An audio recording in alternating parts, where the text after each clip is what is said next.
ప్రభునామమునకు ఘనత కలుగును గాక. నెహెమ్యా గ్రంథము 1వ అధ్యాయం 11వ వాక్యం చదువుకుంటున్నాము. యెహోవా చెవియొగ్గి నీ దాసుడైన నా మొరను, నీ నామమును భయభక్తులతో గణపరచుట యందు ఆనందించు నీ దాసుల మొరను ఆలకించి ఈ దినమందు నీ దాసుని ఆలోచన సఫలపరిచి ఈ మనుష్యుడు నా యందు దయ చూపునట్టు అనుగ్రహించమని నిన్ను బతిమాలు కొంచున్నానని ప్రార్థించితిని. నేను రాజునకు గిన్నందించబడనయుండిని. నెహెమ్యా షూషన్ కోటలో ఉన్నప్పుడు జరిగినటువంటి సంఘటన గురించి మనం ఇక్కడ గమనిస్తున్నాం. ఆయన షూషన్ కోటలో ఉన్నప్పుడు యూదా దేశం నుంచి వచ్చినటువంటి తమ వారిని యూదా దేశంలో అక్కడ వారికి ఉన్నటువంటి క్షేమ సమాచారాలు కనుక్కుంటున్నట్టుగా మనం చూస్తున్నాం. అప్పుడు వారు చెప్తున్నారు, యూదులు చెరపట్టబడిన వారిలో శేషించిన యూదులు ఎంతో శ్రమ అనుభవిస్తున్నారు వారు అక్కడ అని చెప్తున్నాడు. ఎందుకంటే ప్రియమైనటువంటి దేవుని బిడ్డలారా, బహుగా శ్రమను నిందను పొందుతున్నారు.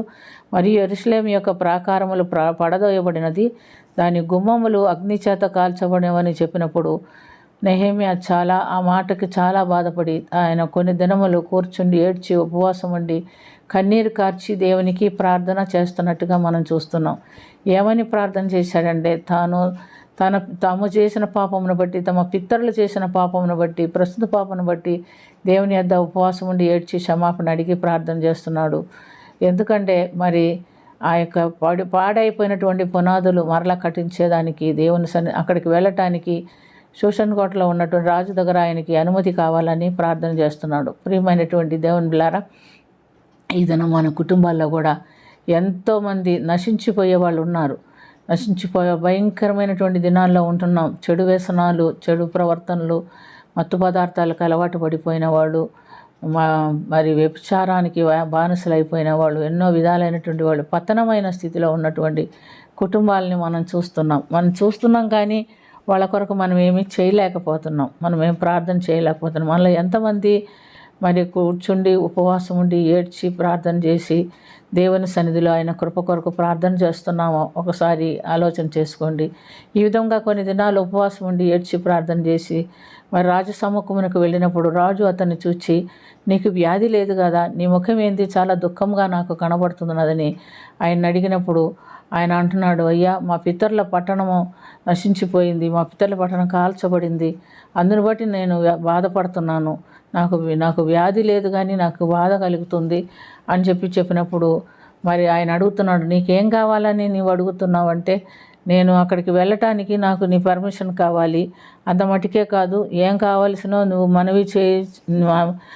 ఆయన మనవి చేశాడు. మరి అక్కడ చూసినప్పుడు ఈ రాజు ఆ విధంగా అడగాలంటే ఆకాశమందలి దేవునికి ఉపవాసం ఉండి ప్రార్థన చేసినప్పుడు ఆయన చేసినటువంటి అనుకూలతను మనం గమనిస్తున్నాం. ఆ రాజు యూదుడు కాకపోయినప్పటికీ, అన్యుడైనప్పటికీ, నెహెమ్యా పట్ల నెహెమ్యా యొక్క పనివాడైనప్పటికీ నెహెమ్యా పట్ల ఆయనకి ప్రేమ కనికరం పుట్టిందంటే ఈ కార్యం జరిగించిన వాడు దేవుడు మాత్రమే. మరి రాజు అడుగుతున్నాడు, నీకేం కావాలి, నీకు ప్రయాణానికి ఎన్ని దినాలు పడుతుంది, నీకేం కావాలి, ఎప్పుడు వెళ్తావు, ఎప్పుడు తిరిగి వస్తావు అని అడిగినప్పుడు ఆయన అడుగుతున్నాడు, నాకు ఇక్కడ నుంచి వెళ్ళి నది దాటే వరకు కావలసినటువంటి కాగితాలు కావాలి, నన్ను నది దాటించాలి, తాకీదులు కావాలి, మటుకే కాదు, పట్టణ ప్రాకారమునకును మందిరమునకును సంబంధించిన కోట గుమ్మములకును నేను ప్రవేశించిపోవు ఇంటికిని దూలములను మ్రానులు ఇచ్చినట్టు రాజుగారి అడవులు కాయు ఆసాపునకు ఒక తాకీదు ఈవిడని అడిగి తిని, అలాగూ నాకు తోడుగా ఉండి నాకు కృప చూపించుచు నా దేవుని కరుణాహస్తము కొలది రాజు నా మనవి ఆలగించును. తరువాత నేను నది యువతలనున్న అధికారుల యొద్దకు వచ్చి వారికి రాజు యొక్క తాకీదులను అప్పగించి తిని, రాజు నాతో కూడా సేనాధిపతులను గుర్రపు రౌతులను పంపించను. అన్నీ అనుకూలపరిచి అన్నీ సమకూర్చి పంపించినట్టుగా మనం చూస్తున్నాం. కాబట్టి ప్రియమైనటువంటి దేవులారా, ఉపవాస ప్రార్థన అంటే సామాన్యమైనది కాదు.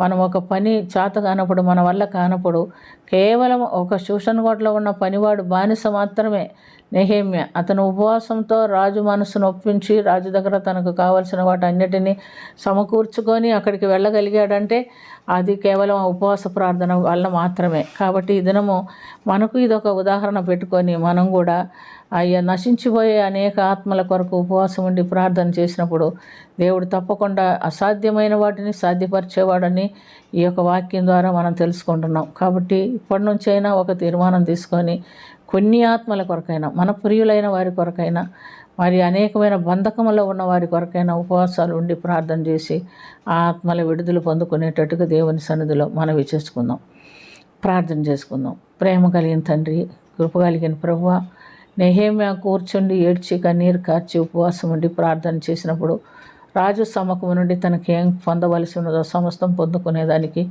దేవుని కరుణాహస్తం తోడుగా ఉంచి సహాయం చేసినట్టు ప్రభువా, మేము కూడా అలాగే భారం కలిగి నశించిపోయే ఆత్మల విషయమై నాయనా మాకు అసాధ్యమైనది సమస్తం మీకు సాధ్యమని మీరు సెలవిచ్చి ఉండగా సాధ్యపరచుకొని నీ ఎదురు నుంచి మేలు పొందుకొనుటకు మాకును సహాయం చేయమని, దీవించమని, కరుణించమని యేసుక్రీస్తు పుణ్యనామమున అది మిక్కిలి వినయంతో అడిగి వేడుకొంచున్నాము తండ్రి.